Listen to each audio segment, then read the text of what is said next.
Hello, and welcome to Deliveredmean42 channel. Unfortunately, he is rather ill. No, I'm not. Maybe he is not ill, but he is not stopping playing this game for the last few hours, so I take his place instead for this video. Let us begin, shall we? For him, he played the later Battlefield games such as Battlefield Bad Company, Battlefield 3 and 4. While he liked Bad Company, he got disappointed with the last two games DICE developed and decided to play the original on PC. Thankfully my brain managed to process all this information, since it was only a 2002 game and I could easily run it on 3260 FPS on everything high. I am still frustrated to process all the information while recording the game with Bandicam, but still runs smoother than Fraps, at least. He was surprised to find this game still maintaining the realism from later games. He found out that this game has artificial intelligence like me.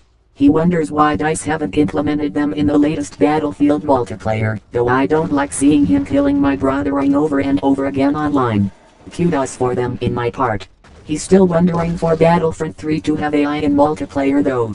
He had so much fun playing the game due to the vast amount of detail in the game, 64 players and still running great, and enjoy the amount of replay value that makes him chuckle and overexcited thanks to some awesome experience he had in the game.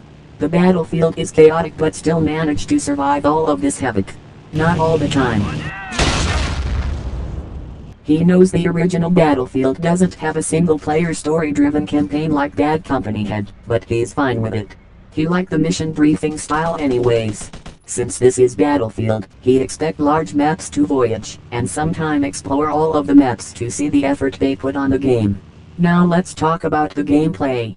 Battlefield was meant to be played online, but you must know he plays the campaign before the multiplayer component of the game no matter what.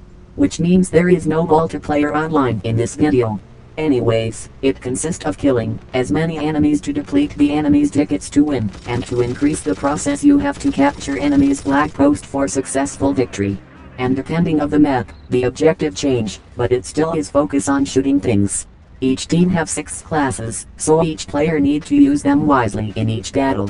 The game is heavily focused on strategy, so run and shooting them is no the way to go, trust me.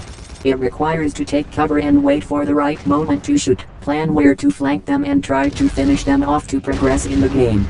That's not all, the game has vehicles of all class from that time, from planes, tanks, jeeps to battleships. It's not easy, unless you play the game with bots. And about my brothering, they are interesting. Something they can be rather clever on the highest difficulty, but sadly they are not perfect. They can occasionally do nothing while they spawn, so you are forced to push them or shoot them in the head to fix them properly. Bear in mind, it was meant to be played online, but I may want to see them evolve in the latest installments to make a huge difference, just like a game he played called Half-Life 2.